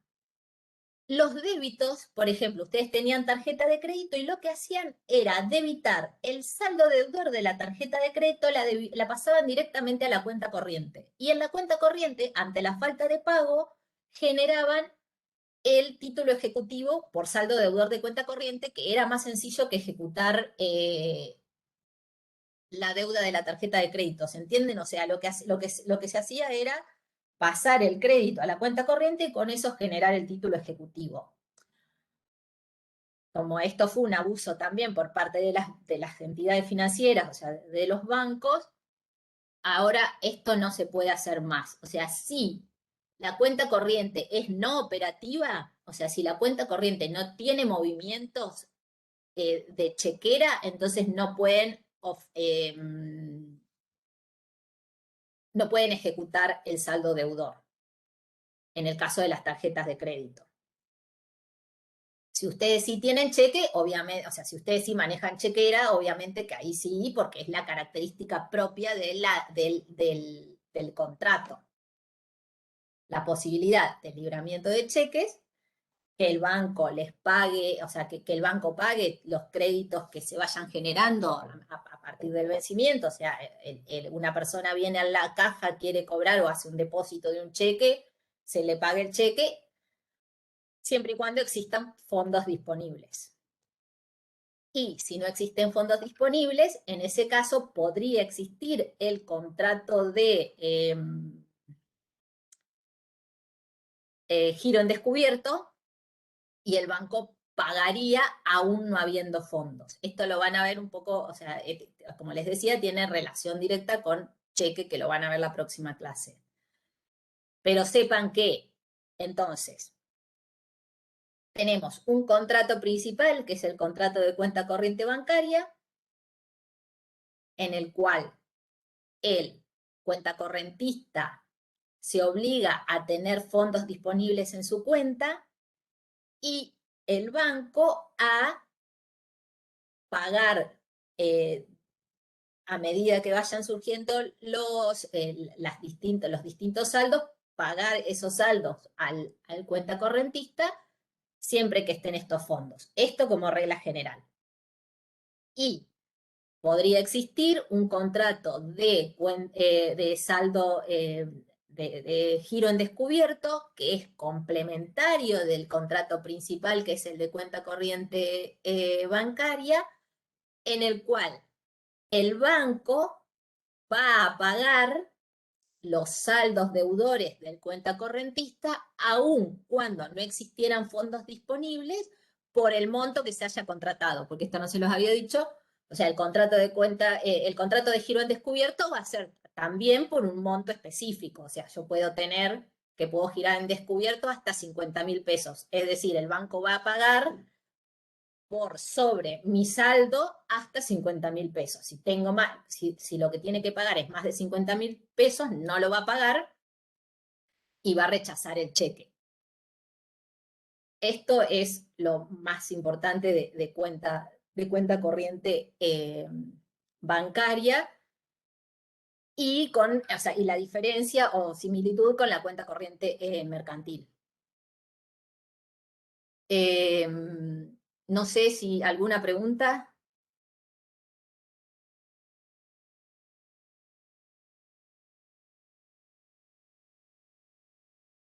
Profe, ¿y cuál sería la finalidad de la cuenta corriente no operativa? No, en realidad la cuenta corriente no operativa no tiene ninguna finalidad específica. O sea, el tema es que se legisló en función de estos abusos que habían ocurrido hasta la sanción del Código Civil y Comercial, y lo que se estableció fue esta diferencia entre cuenta corriente operativa y no operativa, y las cuentas, o sea, que puede ser que exista la cuenta corriente, pero mientras sea no operativa, es decir, mientras no haya servicio de chequera,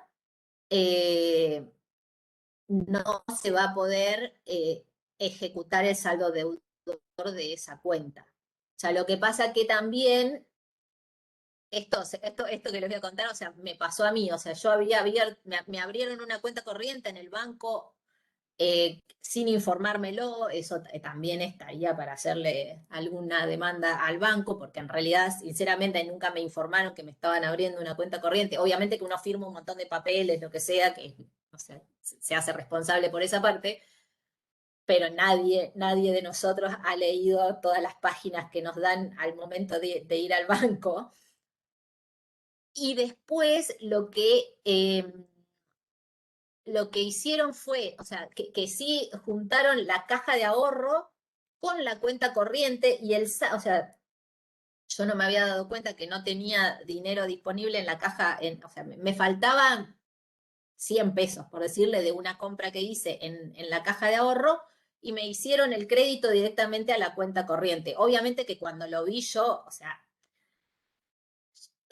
yo me di cuenta porque trabajo de esto y doy esta materia. Sinceramente creo que una persona común y corriente que no tiene ni idea no sabría lo que le habría pasado y le podrían haber ejecutado. O sea, me quedó un saldo deudor en la cuenta corriente de 100 pesos.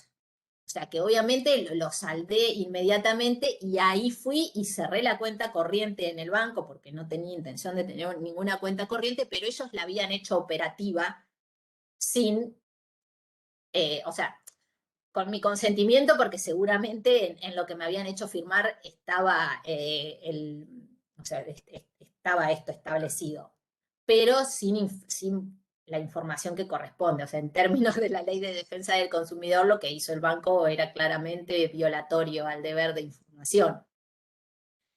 Pero bueno, la cuestión es esta, o sea, lo que hacen es o sea, por más que no tenga servicio de chequera, ellos la abren la cuenta, la ponen en funcionamiento a partir de algún saldo deudor que te acreditan de alguno de los otros productos que vos hayas comprado en el banco.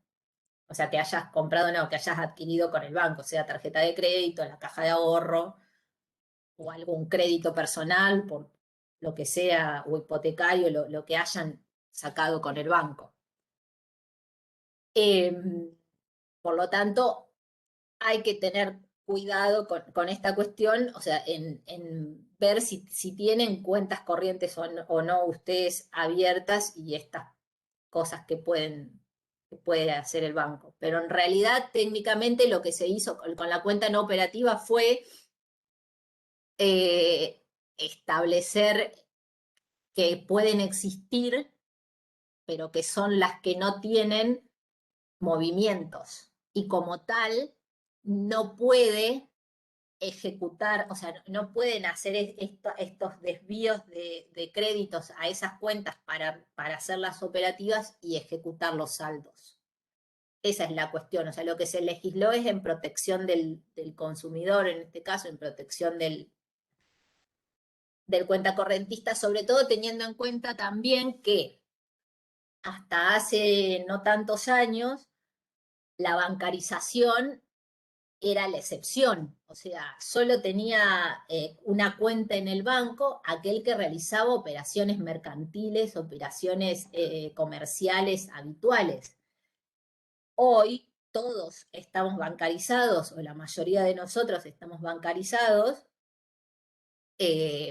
Muchos de nosotros, si trabajamos en relación de dependencia, lo hacemos, o sea, tenemos cuenta sueldo con las características propias de la caja de ahorro cuenta sueldo, que no es la característica de la caja de ahorro común. O sea, la caja de ahorro común tiene un costo de mantenimiento, la cuenta sueldo no tiene costo de mantenimiento, pero todos estamos bancarizados y en esa bancarización lo que ocurre es lo que les estaba contando, o sea, esto de que te venden y lo que surge acá también en el chat, que te venden el paquete, te venden entre comillas, ¿no? O sea, te hacen firmar el paquete y de repente vos tenés un montón de productos que vos decís que sí, o sea, o en mi caso directamente no me lo informaron porque, o sea, yo hubiera entendido perfectamente que me estaban diciendo que me estaban abriendo una cuenta corriente, por eso estoy segura de que no lo hicieron. Pero esto lo hacen con la mayoría de la gente, o sea, evidentemente te venden todo el paquete completo. Entonces, o sea, la bancarización lo que hizo fue también, en este caso, para algunos consumidores más vulnerables, o sea, y se meten, o sea, por el costado a la posibilidad de ejecutarlo. Por eso terminó la ley lo que pretendió con la diferenciación entre cuentas operativas y no operativas es hacer esta diferencia. Que la cuenta no operativa, o sea, puede existir una cuenta corriente abierta, pero si no hay servicio de chequera y no hay movimientos a esa cuenta, se la denomina no operativa y por lo tanto no se pueden desviar saldos a esa cuenta para hacer los títulos ejecutivos. Esa es la cuestión, pero sí que pueden existir y que ustedes podrían habilitarla en cualquier momento si lo desearan. Esa o sea, no tiene una finalidad muy relevante, o sea, no tiene una finalidad relevante la cuenta no operativa, o sea, fue más que nada para que quede claro cuál es el funcionamiento.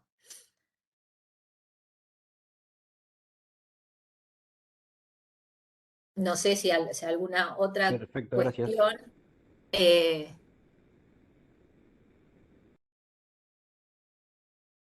Somos ¿Alguna dos. otra duda? Sí. Somos dos entonces los que llegamos tarde a la clase.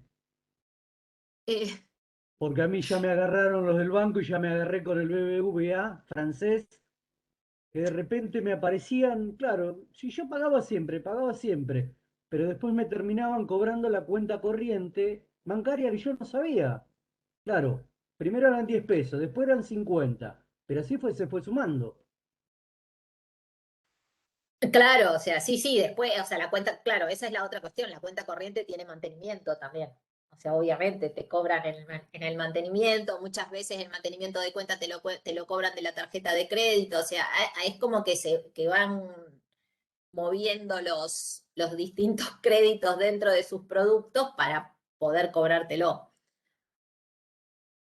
Pero, o sea, y como les decía, o sea, generalmente no te o sea, ahí hay una violación al deber de información muchas veces de parte de los bancos en cuanto a las características de lo que te están vendiendo, o sea, y las consecuencias jurídicas que eso puede tener.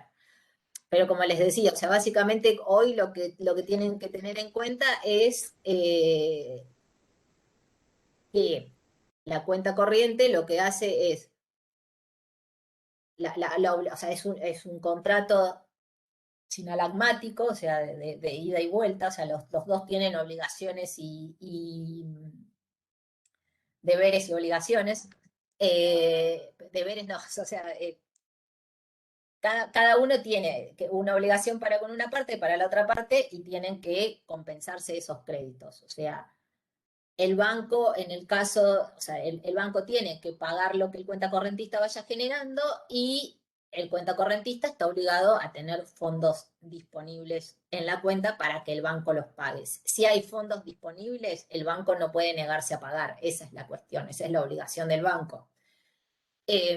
Si no hay fondos disponibles, obviamente lo que va a hacer es rechazar el cheque y el portador del cheque con el documento rechazado lo ejecutará. No me voy a meter mucho porque eso lo van a ver la próxima clase, las características propias de los cheques, pero básicamente esa es la cuestión. Y la posibilidad, o sea, y sí saber que el saldo deudor, sí. Yo le quería hacer una consulta con respecto a eso, porque por ahí están los giros de los cheques y giran en descubierto, o sea, te sacan del descubierto y te dejan en descubierto, o sea, la cuenta que corresponda, ¿no? Y eso generalmente no está en los contratos, como que el banco te pone en descubierto No, sin no. que... No existe, no se puede, o sea, el contrato de giro en descubierto, como les decía hace un rato, es un contrato secundario, no es secundario la palabra correcta, me está saliendo con el... Yo entiendo eso, lo que pasa es que muchas veces, si uno no está, a mí me pasó, por ejemplo, si uno no entra diariamente a la página, ¿cómo se llama esto? Al home banking del banco, hay veces que a mí me han descontado, por ejemplo, de la tarjeta, accesorio. claro, o de un cheque que entró, por ejemplo, y veo, ¿cómo tengo, por ejemplo, menos 50.000 pesos, por ejemplo? Y digo, no puede ser, o sea, si yo primero que no tengo ese descubierto y segundo, o sea, llamo al No, banco por teléfono y ahí me dicen, no, fue un error, tal cosa, pero mientras tanto, esos claro, intereses descubiertos te suman, ¿eh? claro. Acá, gracias, Guillermo, que ahí es un contrato accesorio del contrato principal, que es el de cuenta corriente bancaria. No me salía la palabra, muchas gracias. O sea, el contrato de cuenta corriente, el contrato de giro en descubierto es un contrato accesorio del contrato de cuenta corriente bancaria. Es decir, lo que les dije hace un rato, para que exista contrato de giro en descubierto, tiene que existir contrato de cuenta corriente bancaria primero, obviamente. En cuanto a lo que vos decís, Lucas, era el banco tiene la facultad de hacer adelantos transitorios, se denomina, que es en alguna ocasión pagar un cheque, sería que ingresó aun cuando no haya fondos, aun cuando no exista contrato de giro en descubierto. Pero, o sea, esto, el cuentacorrentista va a tener que prestar después, o sea, estar de acuerdo. En el caso que vos me estás diciendo, llamaste al banco y dijiste, no estoy de acuerdo, o sea, yo no tengo contrato de giro en descubierto, no quiero que me paguen ese crédito. Porque ¿cuál es la cuestión? El contrato de giro en descubierto es los intereses del contrato de giro en descubierto son los más altos de la plaza, o sea, son los más altos del mercado. O sea, girar en descubierto una vez, o sea, por alguna razón en particular, está bien. O sea, manejarse, o sea, ampliar tu crédito por giro en descubierto y no es conveniente porque los intereses son altísimos. Es lo mismo que pasa con el pago mínimo de la tarjeta de crédito. El pago mínimo de la tarjeta de crédito y el giro en descubierto son los contratos con tasa de interés más altas por prestarte ese dinero. O sea, porque en realidad terminan siendo préstamos que te hace el banco para saldar esa deuda, para pagar eso que ingresó a tu cuenta, o en el caso de la tarjeta de crédito, para que la puedas seguir usando, pero los intereses son altísimos. O sea, no es Pero conveniente. el banco, como vos sos cuenta corriente, o sea, sos cliente en teoría, debería de avisarte o de informarte de esa situación del interés, porque si no sería como un abuso. El banco, claro, va Claro, a no, o sea, reaccionar siempre ellos, para su lado. por supuesto, por eso, el banco tiene la posibilidad de hacerte esto que se denomina adelanto transitorio. O sea, el adelanto transitorio es pagar un crédito aún no habiendo fondos en la cuenta corriente por única vez, sería. Te van a cobrar los intereses, o sea, hasta que vos los saldes, te van a cobrar los intereses referidos al contrato de giro en descubierto, pero es por única vez. Si después lo reiteran, o sea, vos podés asumir que tenés un contrato de giro en descubierto también, pero, o sea, lo pueden hacer, o sea, no es que es una práctica que está prohibida. Lo que pasa que, como te decía, o sea, vos podés no estar de acuerdo y entonces decir no lo hagan más. Pero como vos sos cliente, el banco puede decidir pagarte ese crédito, aun cuando no exista contrato de giro en descubierto, ¿se entiende? O sea, el adelanto transitorio es el pago de un saldo deudor por parte del banco cuando no hay fondos disponibles, cuando no existe contrato de giro en descubierto, que es lo que te debe haber pasado a vos. O sea, eso lo pueden hacer. Lo que pasa que no debería ser una práctica habitual, Claro, salvo que el vos tema es que prestes no, el tema, consentimiento a esa práctica habitual, ¿se entiende? O sea, está pero el consentimiento tácito, si vos no decís nada, lo siguen haciendo y queda exacto, como que vos estás de podría haber acuerdo. consentimiento tácito, sí. En realidad, si el banco siguiera haciendo la práctica y vos no decís nada, prestarías un consentimiento tácito y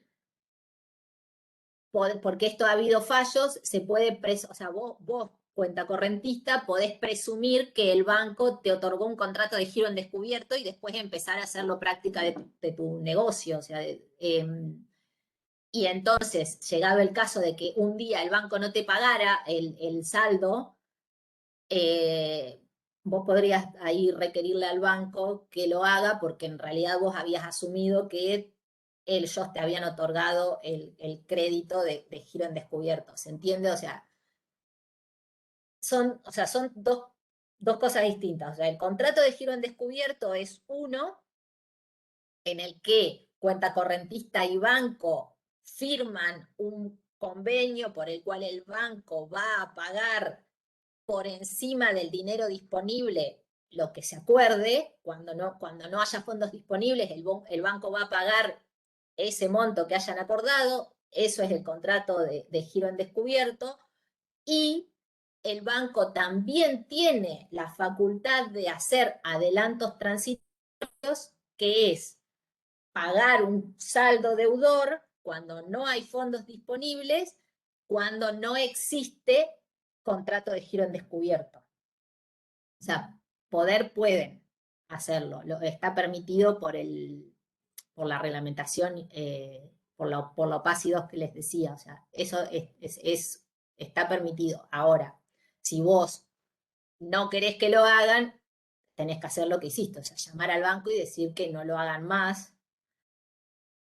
Y si lo vuelven a hacer, o sea, porque la cuestión, vuelvo, es el interés que te van a cobrar por esa operación, y el interés diario de esa operación es altísimo. O sea, porque capaz que, no sé en este momento cuál es el porcentaje, no quiero decir cualquier cosa, pero es muy alto en comparación a otro tipo de intereses. Nada, si lo repiten, vos podrías generar algún tipo de presentación contra el banco, porque vos ya manifestaste que no te interesa ese tipo de beneficios, si se quiere, o sea, puede ser un beneficio alguna vez, pero insisto, o sea, no, como práctica habitual, no es la más recomendable para generarse crédito por el costo que tiene. Lo mismo que el pago mínimo de la tarjeta. O sea, no se financien con el pago mínimo de la tarjeta, porque van a terminar sobreendeudados, seguro. No hay mucha chance. Si lo hacen en forma habitual. O sea, son remedios para una vez. Tanto el adelanto transitorio como el giro, como pagar el pago mínimo. O sea, el contrato en giro en descubierto puede ser una práctica, insisto, o sea, se usa, pero bueno, pero tiene un costo alto. Eso. No sé si alguna otra pregunta más, porque ya son las 2. Por Profe, ahí yo van tengo a una terminar. Sí, relacionado con las tarjetas de crédito. sí. eh, si se puede, si no, si es muy extendida la respuesta no pasa nada. Pero el banco puede, digamos, proceder al cobro eh, de la tarjeta de una manera impulsiva, digamos, ejecutiva, directamente cuando ingresen fondos a la cuenta. Si vos, depende cómo tengas hecho el contrato con el banco. O sea, habitualmente cuando vos firmás el contrato de tarjeta de crédito, lo que se hace es que sea débito automático el saldo deudor de la tarjeta de crédito, que se debite automáticamente de tu cuenta, la que sea, ya sea caja de ahorro o cuenta corriente, que se debite de esa cuenta el saldo deudor de la tarjeta de crédito. Y entonces, si no llegó a cubrir el monto de la tarjeta e ingresan fondos, te lo van descontando hasta que se cubra lo que debes de la tarjeta. O sea, sí pueden, pero tiene que estar establecido en el contrato. Vos podés cancelar esa posibilidad y que se descuente el pago mínimo, o que directamente no te descuenten por débito automático nada, pero esto ya tiene que ver con débito automático, o sea, débito automático del saldo deudor de la tarjeta de crédito de tu cuenta, la que sea. O sea, si es cuenta sueldo, o sea, o si es caja de ahorro, va a depender de que haya dinero en la cuenta. Si es cuenta corriente, entonces ahí sí se va a generar esto que les digo, o sea, el saldo deudor de la cuenta corriente, y se va a hacer título ejecutivo. O sea, pero sí pueden descontarte el dinero siempre y cuando vos tengas le hayas prestado consentimiento para eso. Lo que pasa que los consentimientos, como les decía hace un rato, los prestás casi siempre, porque en el contrato tipo que te hacen firmar están todos estos consentimientos. O sea, vos prestas consentimiento para que te abran la cuenta corriente, vos prestas consentimiento para que el saldo deudor se debite automáticamente. O sea, todo eso está en el contrato tipo que te hacen firmar, que no leemos nadie. Pero bueno, después vos podés decir que no querés que, o sea, que querés cerrar la cuenta corriente, que querés que no haya débito automático, o sea, pero termina siendo al revés. Pero porque no tenés chance de discutir el contrato. Pero sí pueden, o sea, en realidad. Claro, bueno, Insisto, gracias. tendrías que ver tu caso particular, o sea, o el caso particular para ver si está prestado ese consentimiento o no. En general, también lo podés ver en el home banking. Vos por home banking, generalmente, el tema de la tarjeta de crédito, vos podés darle de baja al débito automático. Y se hace, o llamando al, no me acuerdo cómo es en este momento, pero creo que se puede hacer por home banking o llamando al banco, o yendo al banco y decir que no querés más ese débito automático. O sea, eso solo, pero los descuentos te los pueden hacer siempre y cuando exista débito automático. Si no hay débito automático, no lo pueden hacer. Te va a ir quedando la deuda si vos no la pagás. Y después te la van a ejecutar, porque el saldo deudor de la tarjeta de crédito también termina, es título ejecutivo. No llegamos a eso, porque eso también... no llegamos a explicarlo, o sea, pero el saldo deudor de la tarjeta de crédito es título ejecutivo también. Siempre y cuando cumpla ciertas características. Pero bueno, en cuanto a tu pregunta puntual, o sea, sí pueden descontarte también lo que vaya ingresando, hasta cubrir el monto del saldo de la tarjeta.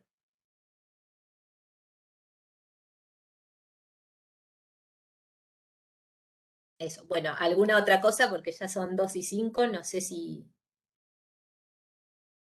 Tengo una tienen alguna pregunta más. consulta. Sí. Con esto de la cuenta corriente, ¿de dónde lo podemos leer? Porque en Gómez León no lo encontré.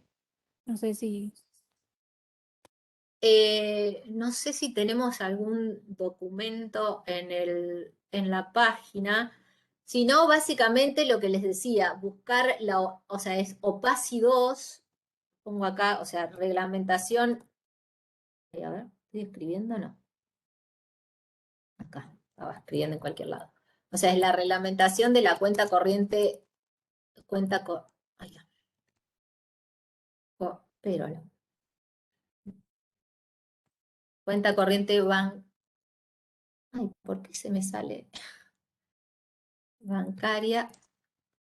OPACI 2, o sea, del Banco Central de la República Argentina, ahí, que ahí tiene todas las especificaciones de cómo funciona la cuenta corriente, que más o menos, o sea, lo que ustedes tienen que saber lo pueden sacar de ahí, salvo esto que es, o sea, lo único que tendrían que no va a estar en la reglamentación es que es un contrato en la que las dos partes tienen obligaciones, como les dije ya, o sea, el cuenta correntista tiene la obligación de tener saldos disponibles y el banco de pagar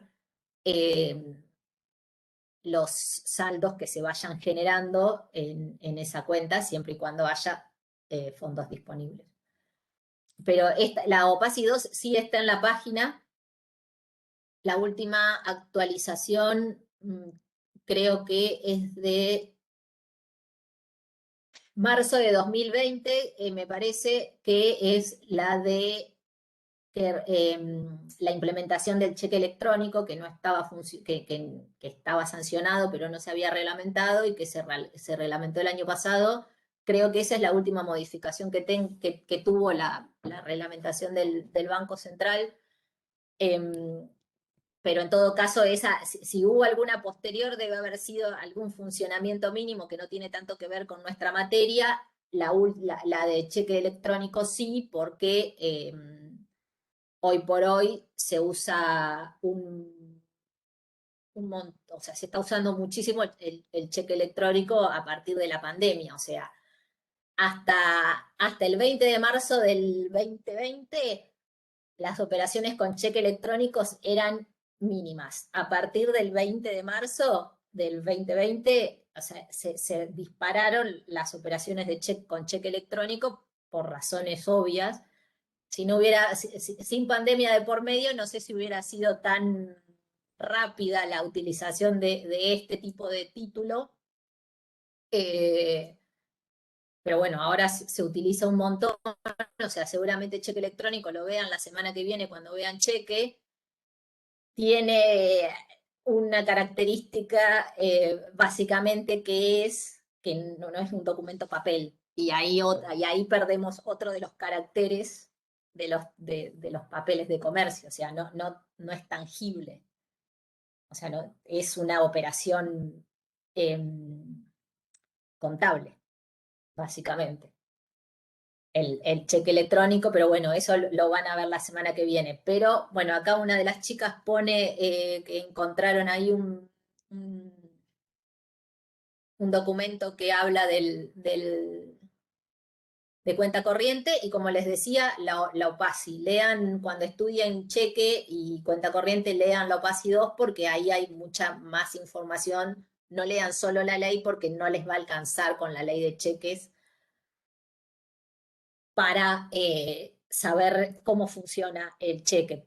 Por ejemplo, y esto es lo último que digo porque ya son las 2:10, o sea, por ejemplo, la cantidad de endosos que puede existir, a diferencia, como veníamos viendo en letra de cambio y pagaré, la cantidad de endosos es ilimitados, en el caso de los cheques no es ilimitado, y esa limitación no está en la ley, sino que está en la reglamentación. Entonces, tengan la ley y la reglamentación cuando vayan a estudiar cheque.